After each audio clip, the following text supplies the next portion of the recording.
Good noon, all of you. How are you all? Welcome back to Shaping Minds Vinu. Let us continue with our new lecture. It is about communication. Communication का UGC net paper 1 जो है उसको हम cover करेंगे. What are the characteristics of effective communication? Communication जो skill है उसमें कुछ चीज़ें ऐसी होनी चाहिए इंक्लूडेड जिससे जो कम्युनिकेशन है वो इफेक्टिव बने, सेंडर के लिए भी इजी हो चीज़ें एंड रिसीवर के लिए भी इजी हो चीज़ें. तो क्या कैरेक्टरिस्टिक्स, क्या क्वालिटीज़ होनी चाहिए कम्युनिकेशन में ताकि वो अफेक्टिव बनी रहे, यानी असरदार हो, मीनिंगफुल हो, उसका कुछ रिजल्ट निकल कर आए और इजी टू अंडरस्टैंड हो. तो first one is clear message. जब आप किसी को कुछ भी मैसेज कन्वे कर रहे हैं that should be clear and understandable. मतलब जैसे फॉर एग्जांपल आप जब कभी भी कोई यूजीसी नेट एग्जामिनेशन का जब आप देखते हैं कि एप्लीकेशन फॉर्म्स ओपन होते हैं, ठीक है, उसमें आपको ये पता चलता है क्लियरली कि कब जो डेट्स हैं वो ओपन हुई फॉर्म्स फिल करने के लिए एंड कब डेट क्लोज होंगी. दैट इज क्लियर मैसेज, है ना. बट अनक्लियर मैसेज क्या है कि tentative dates of the examination, यानी एग्जाम जो है वो कौन सी डेट्स पे होगा ये क्लियर नहीं है. वो टेंटेटिव डेट्स होती हैं, वो चेंज भी हो सकती हैं, उस स्केड्यूल को फॉलो भी कर सकती हैं जो टेंटेटिव डेट्स दी हों. फॉर एग्जाम्पल अभी रिसेंटली जो एग्जाम हेल्ड होने वाला है जून में, फर्स्ट टेंटेटिव डेट्स क्या अनाउंस हुई थी, 21 जून से एग्जाम शुरू हो जाएंगे, बट वो डिले होके 25 जून हो गया. तो ये कैसा मैसेज हुआ, ये एक तरह से अनक्लियर मैसेज है, ये क्लियर मैसेज नहीं है. क्लियर मैसेज इज कि आपका ओपन डेट्स आपको पता चली and closing dates of the filling forms, कि आप कब कब तक एग्जाम का फॉर्म भर पाएंगे. वो होता है क्लियर मैसेज, यानी जब आपको क्लियर एकदम पता हो कि क्या मैसेज में कन्वे किया गया है. नेक्स्ट इज करेक्ट मैसेज, कि करेक्ट मैसेज होना चाहिए. ऐसा नहीं कि जैसे फॉर एग्जांपल जो जीके के क्वेश्चंस होते हैं, मान लीजिए अभी रिसेंटली आपको ये पूछा जाए कि who is the president of India, ठीक है, आपको पता है कि कौन है प्रेसिडेंट, बट आप किसी टीचर से पढ़ते हैं, वो आपको कुछ गलत मैसेज कन्वे कर देते हैं. मे बी वो एक्स प्रेसिडेंट का नाम आपको बता दे, लेकिन आपको पता है कि एट प्रेजेंट तो मुर्मू हैं, जी हैं, प्रेसिडेंट हमारे देश की राष्ट्रपति, है ना. लेकिन मान लीजिए वो निर्मला सीतारमण का नाम ले दें या किसी और का नाम ले दें, कुछ भी बोल सकते हैं. जैसे जो राम कोविंद कोविंद जी थे, वो थे एक्स प्रेसिडेंट. तो ये क्या हुआ, ये एकदम करेक्ट मैसेज है कि जो फैक्चुअल बात करे, जो चीज रियलिटी में है वही मैसेज आपको कन्वे करना है. ऐसे नहीं कि कुछ भी गलत चीजें बतानी है, वो हो जाता है रॉन्ग मैसेज. तो करेक्ट मैसेज होना चाहिए, जो पूछा गया है उसका सटीक फैक्चुअल क्वेश्चन का आंसर होना चाहिए, मींस उसका के लिए प्रूफ होना चाहिए. आपको अगर कोई आगे से क्रॉस क्वेश्चन भी करे तो you have some proofs to show that your answer is correct. Next is complete message. Complete message का मतलब है आधा अधूरा चीज नहीं. अगर मान लीजिए मैं आप लोगों से बोलूं कि नेक्स्ट वीडियो में हम मिलते हैं न्यू टॉपिक के साथ.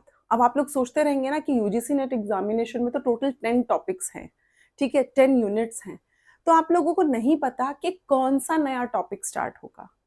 अगर मैं क्लियरली बोलूं कि we will start with unit 10, तो आप लोगों को क्लियरली पता है कि यूनिट 10 ये है.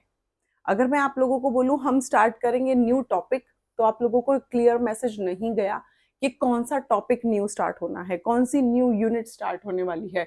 तो कंप्लीट मैसेज होना चाहिए कि हम ये चीज स्टार्ट करेंगे, हम ये चीज करने वाले हैं, ताकि आपको क्लियरली समझ में आए. नेक्स्ट इज प्रिसाइज मैसेज, कि आप जब भी किसी को कुछ मैसेज कन्वे करना चाहते हैं, it should be short, understandable and precise. Precise concise, ठीक है, यानी थोड़े से ही मैसेज में पूरा एक्सप्लेन कर देना कि क्या चीज है, किस बारे में बात हो रही है. ऐसा नहीं कि इधर उधर के टॉपिक्स ऐड ऑन हो रहे हैं, इधर उधर की कुछ बीच में गपशप ऐड ऑन हो रही है. जो मेन टॉपिक है, मैसेज कन्वे जिस रीजन से किया जा रहा था वो रीजन ही कहीं और चला जाए एंड जो आपका कन्वर्सेशन है वो किसी और डायरेक्शन में मूव कर जाए. तो हमेशा जो मैसेज है वो प्रिसाइज कंसाइज होना चाहिए. जैसे आप मान लीजिए किसी कंपनी में जॉब करते हैं या किसी गवर्नमेंट जॉब में भी हैं, आप जब कभी कोई बॉस या कोई एम्प्लॉय 1 पर्सन टू अनदर जब अपना मैसेज कन्वे करता है या ट्रांसफर करता है किसी भी मीन को मोड को यूज करके, तो मैसेज शॉर्ट होगा, बिल्कुल क्लियर, उसमें नॉलेज होगा, क्लियर इंफॉर्मेशन दी जाएगी, एंड इजी लैंग्वेज होगा एंड अंडरस्टैंडेबल हो। तो छोटी सी बात में बड़ी बात को समझा देना।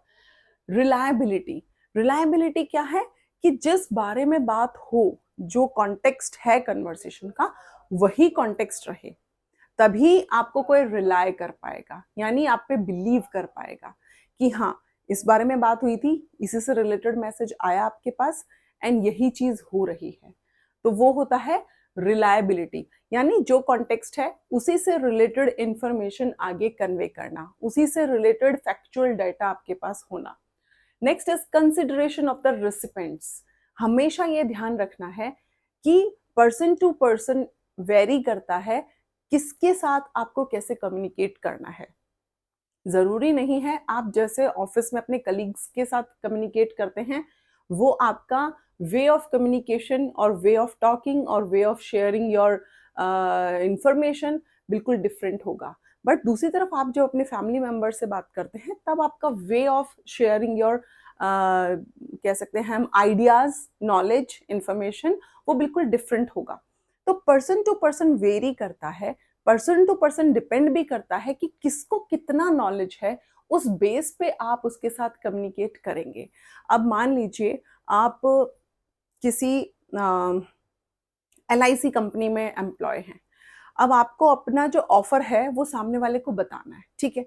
मान लीजिए एक हाईली एजुकेटेड इंसान आपके पास आए और वो कोई पॉलिसी लेना चाहे, आप उसको समझाने का तरीका बिल्कुल डिफरेंट होगा। और मान लीजिए कोई देहाती, कोई अनएजुकेटेड पर्सन जब आपके पास किसी पॉलिसी से रिलेटेड आए कि उसको हेल्थ इंश्योरेंस लेना है, उसको स्टडी से रिलेटेड कुछ इंश्योर कराना है, तो वो चीज़ें बिल्कुल अलग होंगी। आपका उसको समझाने का तरीका अलग होगा क्योंकि एक अनएजुकेटेड इंसान के पास नॉलेज, इंफॉर्मेशन कम हो सकती है। उसको आपका वे ऑफ टॉकिंग भी इवन आपको चेंज करना पड़ेगा अकॉर्डिंगली। यानी एक अनपढ़ इंसान को समझाने का आपका लैंग्वेज आप इजी यूज करेंगे, आप मीडियम जो उसको समझ में आएगा, हिंदी है तो हिंदी, एनी अदर लैंग्वेज अगर वो यूज करते हैं तो आप उसका ट्राई करेंगे कि उनको उनके कन्वीनियंस के अकॉर्डिंगली आप उनको इंफॉर्मेशन दे पाए।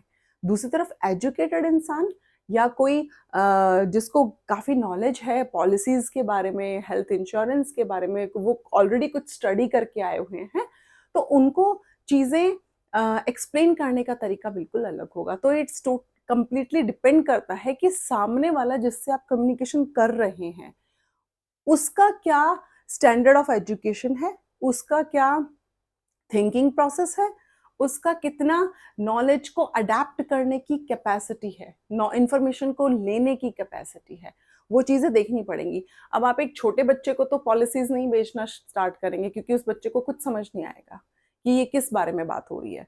तो कंप्लीटली डिपेंड करता है रिसिपेंट्स कौन है, जो रिसीवर कौन है ना, जिसको इन्फॉर्मेशन आप दे रहे हैं। रिसीवर, सेंडर को हमेशा याद रखना पड़ेगा कि जो रिसीवर है उसके अकॉर्डिंगली ही आप अपना मीडियम ऑफ कम्युनिकेशन चूज करेंगे। आप मीडियम ऑफ कम्युनिकेशन के साथ साथ अपना लैंग्वेज पे फोकस करेंगे, उसके साथ साथ आपका जो वोकैबुलरी है वो उसी टाइप की होनी चाहिए। ऐसा नहीं है कि बहुत हाई फाई टर्मिनोलॉजीज और वर्ड्स आप यूज करें जो सामने वाले के सिर से ऊपर चली जाए, जो उसको समझ ही ना आए। आप टेक्निकल टर्मिनोलॉजीज यूज ना करके इजी वे में समझाने का ट्राई करेंगे पर्सन टू पर्सन, यानी कंप्लीटली डिफरेंट। सेंडर्स कर्टेसी, आप ये भी ध्यान रखेंगे, कम्युनिकेशन में हमेशा ये भी ध्यान रखा जाता है कि जो सेंडर है, जिसने कुछ आगे कन्वे किया है, तो कहीं ना कहीं उसकी कर्टेसी भी बनी रहे, ठीक है। एक तरह से हम कहते हैं ना, मान मर्यादा बनी रहे, किसी भी तरह का प्रॉब्लम क्रिएट ना हो, ना सेंडर के लिए हो और ना रिसीवर के लिए हो। ये कुछ कैरेक्टरिस्टिक्स होते हैं कम्युनिकेशन के for the healthy and effective communication. और अंडरस्टैंडेबल, यानी कंप्लीट जो बोला जा रहा है वही हो, कुछ उसमें मिर्च मसाला लगा के चीजें बताई ना जाए। सामने वाले ने, सेंडर ने जैसा बोला बिल्कुल वैसा ही उसका एग्जैक्ट मीनिंग समझ में आए रिसीवर को। इस तरह से कम्युनिकेशन होना चाहिए। नेक्स्ट इज, हम बहुत बार देखते हैं high level culture and low level culture क्या है कम्युनिकेशन में। देखिए, हाई कॉन्टेक्स्ट कल्चर होता है जैसे इंडिया में आप देखते हैं लोग वर्बल उतना कम्युनिकेशन में वर्बली उतना एक्टिव नहीं होते जितना सिंबल्स एंड एक्सप्रेशंस को यूज करते हैं। नॉन वर्बल कम्युनिकेशन बहुत ज्यादा होता है, बल्कि फॉर्मल सेक्टर में, इनफॉर्मल सेक्टर में, फॉर्मल सेक्टर में फिर भी कहीं ना कहीं रिटन एंड वर्बल आपको नजर आएगा, बट इनफॉर्मली अगर हम देखें, अगर आप अपने घर से एक एग्जाम्पल लेके चलें तो आपको नजर आएगा कि लोग नॉन वर्बल कम्युनिकेशन बहुत करते हैं। फॉर एग्जाम्पल, आप मान लीजिए आप बैठे हैं अपने घर में आराम से सुकून से, ठीक है, अपना इजी क्लोथ्स में, एंड देन कोई एक सडनली आपके घर पे गेस्ट आ जाए, तो आप एकदम से हड़बड़ाएंगे, अरे यार ये क्या हुआ। आपको अगर मान लीजिए सामने वाला पसंद ही नहीं है, दूसरी चीज, अगर कोई ऐसा पर्सन आपके घर में आए जिससे आपको थोड़ा सा है प्रॉब्लम, तो आप क्या करेंगे, आपके फेस के एक्सप्रेशन एकदम से चेंज हो जाएंगे एंड आप यूं रोलिंग आइज करके अड़ रहे हैं। तो ये क्या है, कम वर्ड्स यूज करके भी आपके जो एक्सप्रेशंस हैं वो बहुत कुछ कहते हैं, बहुत कुछ आप कम्युनिकेट कर पाते हैं। ये होता है हाई कॉन्टेक्स्ट कल्चर। ठीक है, एक और चीज है कि यूके, यूएस, जर्मनी, नॉर्वे, यहाँ पर हाई कॉन्टेक्स्ट कल्चर जो है वो नहीं होता। वो लोग बहुत ज्यादा जेस्चर्स को, सिंबल्स को, एक्सप्रेशंस पे इतना ज्यादा वो उसमें नहीं है अच्छे, वो वर्बल कम्युनिकेशन ही समझेंगे। जब तक आप उनको अपनी चीज बोल के नहीं बताएंगे, मान लीजिए आपका सैड फेस है, आप परेशान हैं, आप सामने वाला नहीं समझ पाएगा आपके एक्सप्रेशन से। सामने वाला तभी समझेगा जब आप उसको बोल के बताएंगे that you are upset because of this, तभी उनको समझ में आएगा। आप फेस रीडिंग, फेस एक्सप्रेशंस इतना ज्यादा उनको समझ में नहीं आता है। तो ये टू टाइप्स होते हैं, high context culture and low context culture. अब इसके भी कुछ बीच में पॉइंट्स हैं जो हमें याद रखने हैं कि हाई कॉन्टेक्स्ट कल्चर में क्या क्या चीजें हैं एंड लो कॉन्टेक्स्ट में क्या है। हाई कॉन्टेक्स्ट कल्चर में हमेशा लोग कोऑपरेटिव होते हैं, एक दूसरे की हेल्प के लिए रेडी, यानी एक तरह से इनफॉर्मल रिलेशनशिप ज्यादा स्ट्रांग होता है। ये नहीं कि हर वक्त बस फॉर्मल, अरे हाँ how are you, I am fine thank you, that's it. नहीं, हमारे यहाँ ऐसा नहीं होता। हमारे यहाँ तो पूरा इंसान जब दूसरे इंसान से मिलता है तो बहुत दिल से एंड खुल के मिलता है। तो इनफॉर्मल रिलेशनशिप ज्यादा स्ट्रांग है एंड कोऑपरेटिव है। दूसरी तरफ लो कॉन्टेक्स्ट कल्चर में क्या है कि लोग कॉम्पिटिटिव स्पिरिट उनमें बहुत ज्यादा होता है कि बस इस चीज पे फोकस है कि मुझे इस इंसान से आगे कैसे निकलना है, इस चीज पे फोकस है कि मुझे ये चीज अचीव करनी है, मुझे वो चीज अचीव करनी है, मुझे इतना पैसा कमाना है लाइफ में, मींस मटेरियलिस्टिक थिंग्स पे ज्यादा फोकस है। बट हाई कंटेक्स्ट कल्चर जैसे कि इंडिया, वहां पे चीजें स्पिरिचुअली ज्यादा स्ट्रांग है, रिलीजन पे ज्यादा फोकस है, ह्यूमैनिटी पे ज्यादा फोकस है, एक दूसरे की हेल्प करना वो ज्यादा इंपॉर्टेंट है। Next point of high context culture is relationship oriented, यानी इंडिया, चाइना, ये आप देखेंगे ये रिलेशनशिप ओरिएंटेड ज्यादा है।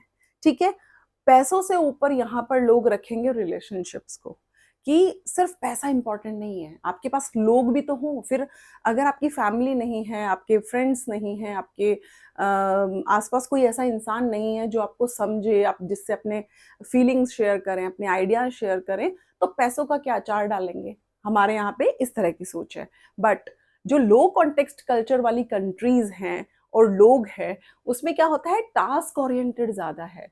मीन्स कंप्लीट फोकस इस चीज पे, मेरा ये काम है, मुझे फिनिश करना है, दैट्स इट, बात खत्म। बगल वाले को क्या हो रहा है, क्या नहीं हो रहा है, they don't care about that.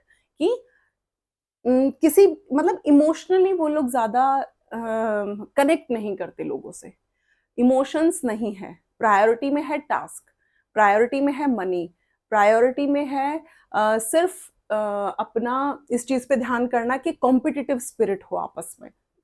Next, high context culture में टीम ओरिएंटेड वर्क होता है ना।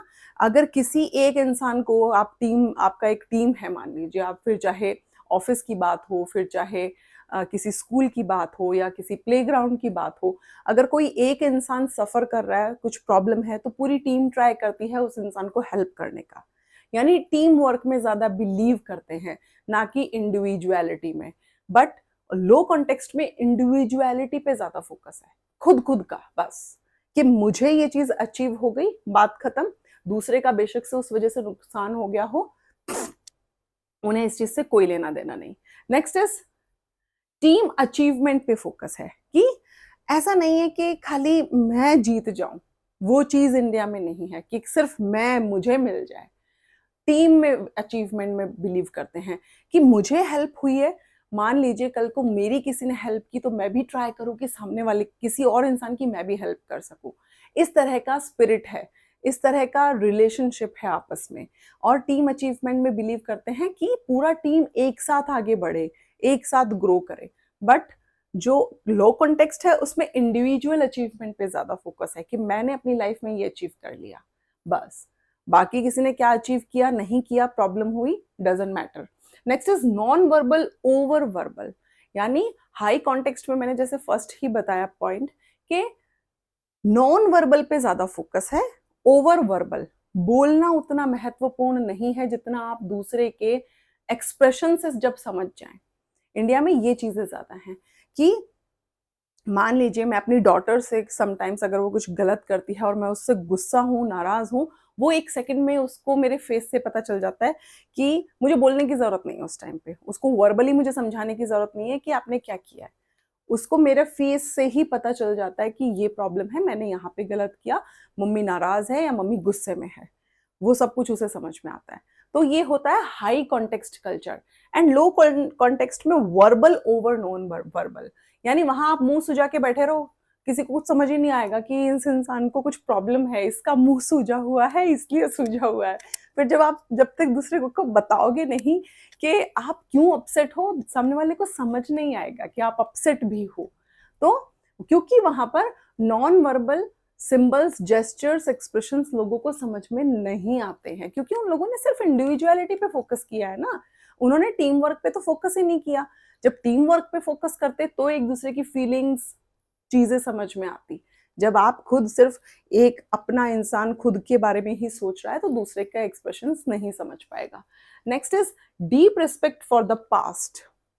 इंडिया में, चाइना में, जहाँ पे रिलेशनशिप ज्यादा इंपॉर्टेंट होते हैं, वहां पे लोग जो उनका पास्ट है उसको वो बहुत जल्दी छोड़ नहीं पाते, वो कहीं ना कहीं अपने पास्ट से कनेक्टेड रहते हैं। मान लीजिए आपकी फैमिली में कोई आपका फैमिली मेंबर है, कोई एक्सपायर हो जाए, कोई गुजर जाए, किसी को कुछ प्रॉब्लम हो जाए, तो इंसान को जब टाइम टू टाइम वो चीज़ें याद आती रहती हैं, वो उनके मेमोरी में कहीं ना कहीं रहती हैं।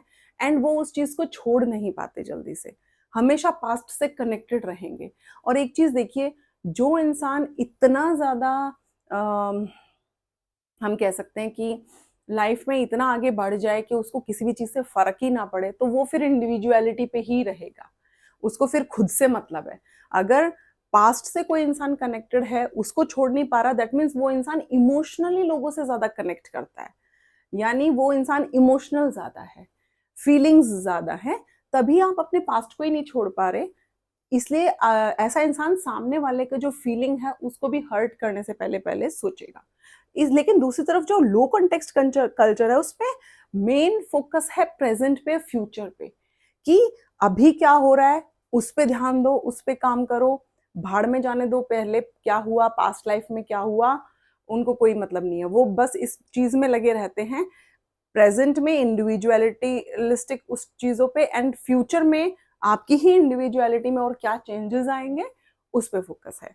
तो ये था हमारा आज का कम्युनिकेशन यूजीसी नेट पेपर 1 का एक छोटा सा टॉपिक, जिससे रिलेटेड एग्जाम में क्वेश्चंस आते हैं। High context and low context culture को याद रखना है कि ये होता क्या है, एंड मैंने आपको बताया characteristics of the effective communication. तो मिलते हैं नेक्स्ट वीडियो में with new topic of communication. Please do like, subscribe and share my YouTube channel if you really found my videos informative. Thank you so much. Bye bye and take care.